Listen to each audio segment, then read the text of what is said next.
ने बहुत अच्छा स्कीम चलाया। मुख्यमंत्री जी सुन गए ना आप, साइकिल योजना सुन गए ना नीतीश जी, आप मुख्यमंत्री साहब हैं। वो कहते हैं बेटी बचाओ बेटी पढ़ाओ। श्रीमान आप एक लाइन भूल रहे हैं। बेटी बचाओ बेटी पढ़ाओ बोल रहे हैं, लेकिन एक लाइन आपको और बोलना चाहिए कि बेटी पढ़ने के बाद रोड पे आओ। और ये बेटी रोड पे एक बाप की बेटी नहीं आई है, एक बाप की प्रतिष्ठा नहीं, एक घर का प्रतिष्ठा नहीं, एक समाज का प्रतिष्ठा नहीं, पूरे बिहार का प्रतिष्ठा दांव पे लगा हुआ है। मैं पूछती हूँ, मैं नहीं, वो तमाम मजबूर बेबस लाचार महिला पूछती है कि क्या हमने बीएड ऐसे ही किया था? नहीं। जब रात के सब सो जाते थे ना सर, 1:30 बजे 2 बजे घर के सारे काम करके मम्मी का पैर दबाना हो या रिश्तेदारों का आना जाना स्वागत विदाई करना हो, उसके बाद हमने असाइनमेंट बनाया था, उसके बाद हमने पढ़ा था। बहुत उम्मीद थी बीएड की परसेंटेज पे, उसके बाद हमने आँख फोड़ के सेल्फ स्टडी करके सीटेट क्वालिफाई किया। सीटेट सिर्फ सीटेट नहीं है, एक सेंट्रल लेवल की शिक्षक पात्रता योग्यता है, उसको हमने लिया।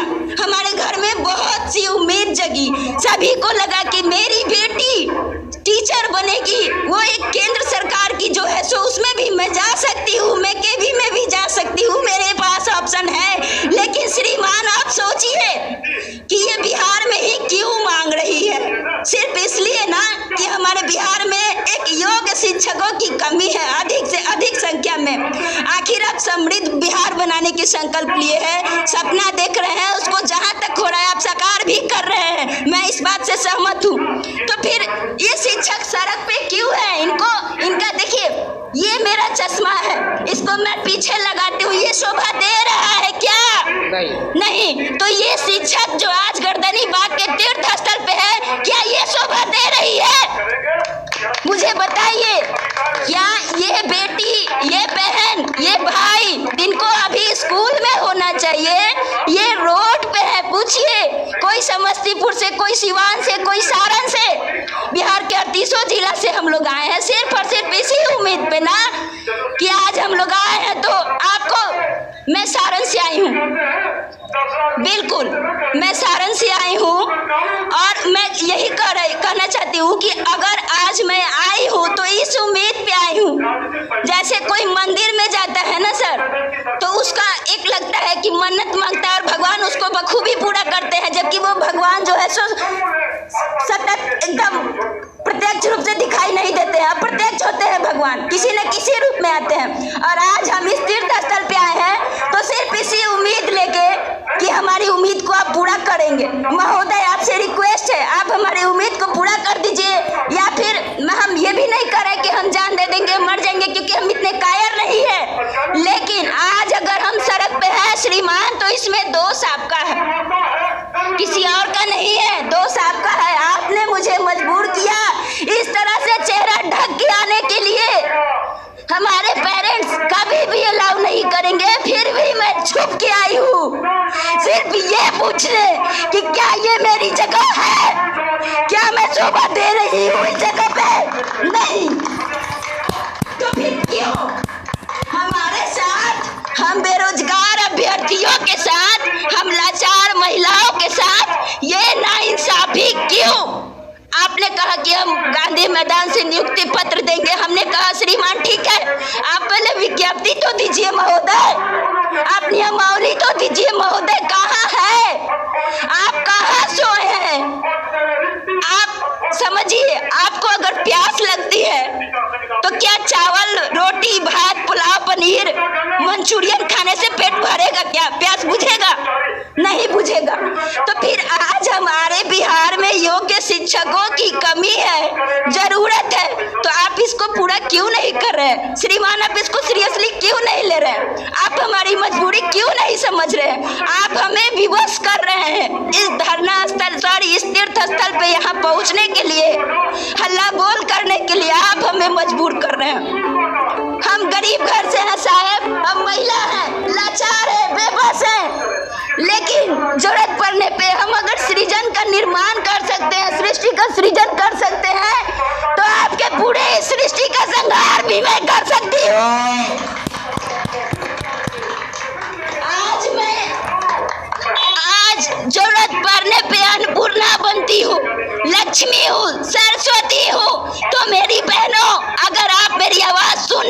सुन लीजिए, आप जरूरत पड़ने पे रणचंडी भी बन सकती है। आप में ये है, धैर्य है। आप आइए, आपको ये धरती पुकार रही है, आपको ही जरूरत आज इस धरती की है। आप आइए, वरना एक दिन ऐसा आएगा ना कि आज मैं रो रही हूँ तो सभी सुन रहे हैं, लेकिन एक समय आएगा मेरी बहनों कि आप रोएंगी और कोई नहीं सुनने वाला होगा। बस इतना ही कहना चाहती हूँ और मैं पुनः आग्रह करती हूँ कि आप इस चीज को मजाक में श्रीमान मत ले, और अगर आप सीरियस हैं।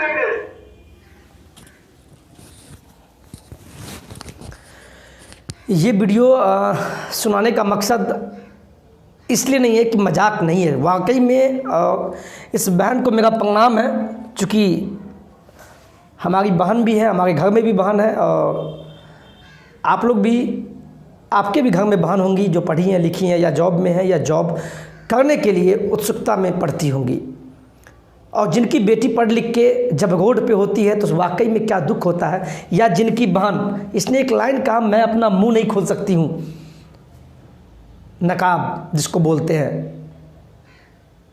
क्यों? चूँकि ये छुप के आई है इस आंदोलन में भाग लेने के लिए। आप इसकी परिस्थिति समझ सकते हैं, और वाकई में इसने जितनी बात कही है सभी बात में सच्चाई है।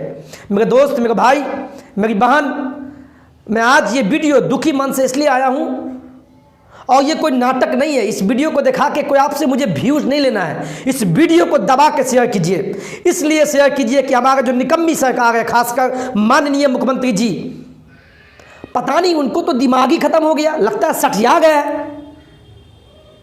नीतीश जी को गोपालगंज और मोकामा के चुनाव से भी बुद्धि नहीं खुला।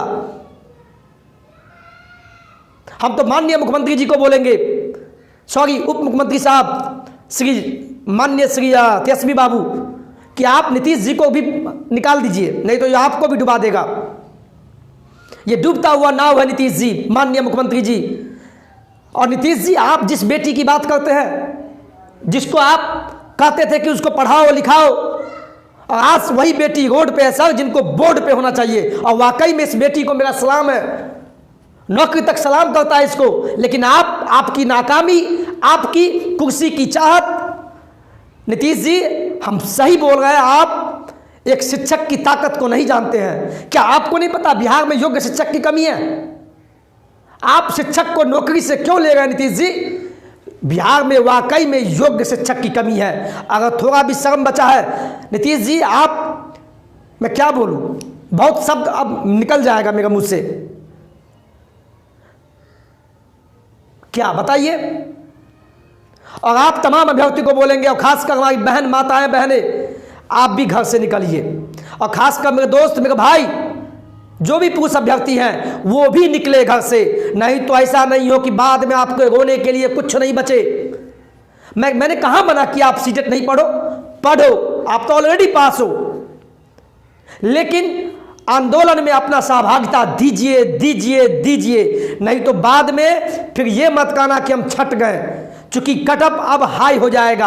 अब बताइए 5 साल बाद बहाली, हम कहते हैं अभी क्यों बहाली दे, 23 में क्यों, 24 में क्यों, 25 में क्यों, 2030 में बहाली दे। नीतीश जी आप 30 में बहाली दीजिए। और जो अभ्यर्थी अभी सोचते हैं हम पास हो जाएंगे, मार्क्स बढ़ जाएगा, फिर बहाली में बैठेंगे, ठीक है 2030 के बहाली में बैठिएगा आफ्टर 10 ईयर्स। तो आपको नहीं पता कि जैसे जैसे आपका समय बीतेगा कटअप हाई चला जाएगा। लेकिन माननीय मुख्यमंत्री साहब, बिहार की निकम्मी सरकार, हम अभ्यर्थी को सीटेट, बीटेट, एसटीटी, क्या क्या फलाना ठिकाना सबको लगाने का काम करता है। तो मैं तमाम अभ्यर्थी से बोलूंगा, जो सीटेट की तैयारी कर रहे हैं वो अपनी लगन से अपने कर्तव्य निर्वहन कीजिए, पढ़िए।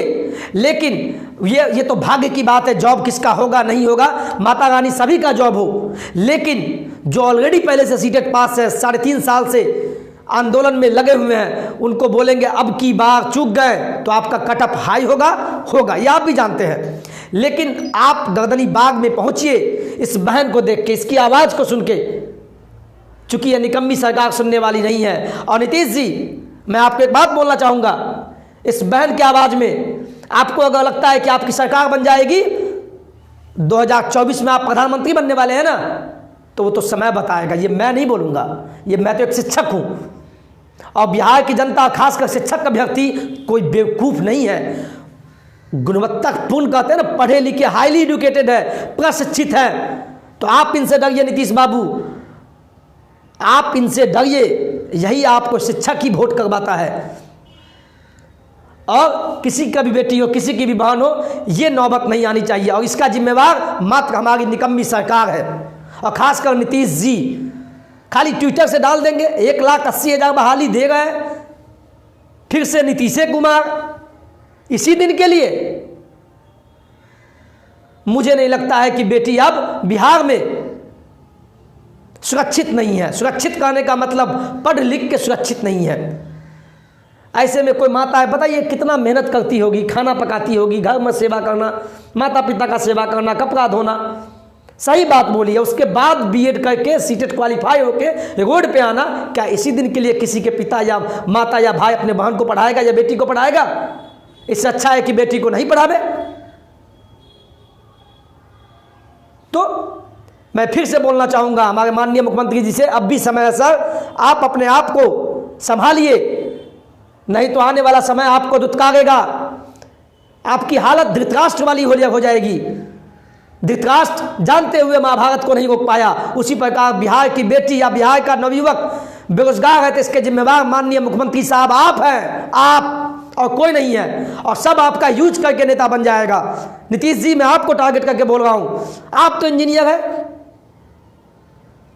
तो हमारे दोस्त मेरे भाई, मैं आपको अब भी बोलता हूं, आपकी अपनी सोच सूझबूझ के साथ, आप खुद पढ़े लिखे हैं, आपको जो सही लगता है आप वो लोग कीजिए।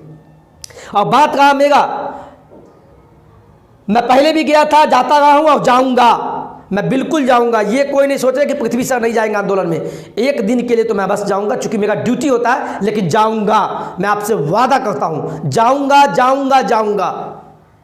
और इस बहन को मेरा प्रणाम है और सैल्यूट है कि कम से कम इसने मुझे झकझोरने का काम किया, और इसी को देख के मैं फिर जाऊंगा, चाहे मेरे बारे में लोग क्या नहीं बोले। लेकिन आप भी शर्म कीजिए, आप तो घर से नहीं निकल गए हैं, खाली बोलते हैं सर 7वां चरण बहाली कब आएगा, बस पीट मारने के लिए कि ये यूट्यूबर नहीं गया तो वो नहीं गया। आप गए क्यों नहीं गए? हमारे प्यारे अभ्यर्थी, आप भी अपने आप में सोचिए, आप गए, आप क्यों दूसरे पर डिपेंडेंट है? क्या बहाली कोई आपको दे देगा कि आप अपना बहाली लीजिएगा?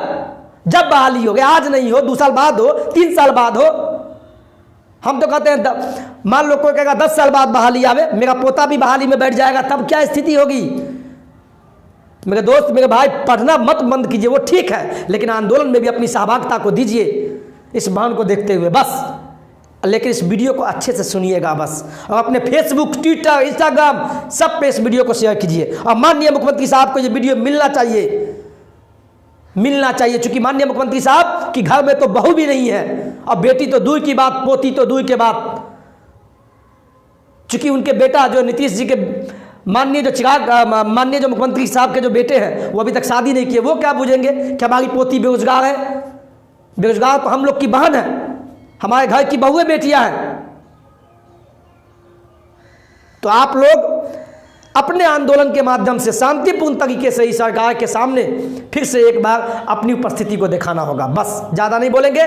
और फिर से इस बहन को मेरा प्रणाम है, क्योंकि इसने मुझे अंदर से झकझोर दिया, और मैं बिल्कुल आऊँगा एक दिन के लिए, लेकिन आऊँगा जैसे ही मेरा छुट्टी मिलता है, लेकिन आऊँगा बस। लेकिन आप भी घर से निकलिए, बस यही हम कहना चाहेंगे। बहुत दुखी मन से, जब पता है, जब ये वीडियो मैं देखा, रियलिटी बोलते दिमाग स्टक कर गया इसकी बातों को सुन के। और ये कोई नाटक नहीं है, कुछ अभ्यर्थी बोलेंगे ये नाटक कर रही है, नाटक। भैया, मेरे दोस्त, मेरे भाई, ठीक है, आप सीटेट के एग्जाम में पहली बार बैठेंगे, बैठिए, आप अपना स्वार्थ मत देखिए, बैठिए, पढ़िए, आपको ही भगवान जॉब हो, ये तो नसीब की बात है। लेकिन किसी बहन बेटी को ऐसा मत कहिए, क्योंकि आपके घर में कोई बहन बेरोजगार नहीं है, इसीलिए। शायद आपकी बहन भी बीएड डीएड करके बैठी होती ना, तो जो अभ्यर्थी ये बोलते हैं कि ये नाटक है, हम जानते हैं, कमेंट में लिखेंगे। अगर शर्म करो, अगर थोड़ा भी शर्म है तो कमेंट में ये बात मत निकलना, अपनी माँ और बहन को इज्जत करते हुए इस बहन को सलाम कर देना। अगर मुंह से आप सब निकले उससे पहले प्रणाम कर लेना, कमेंट में प्रणाम करना, प्रणाम दीदी, कम से कम निकली तो।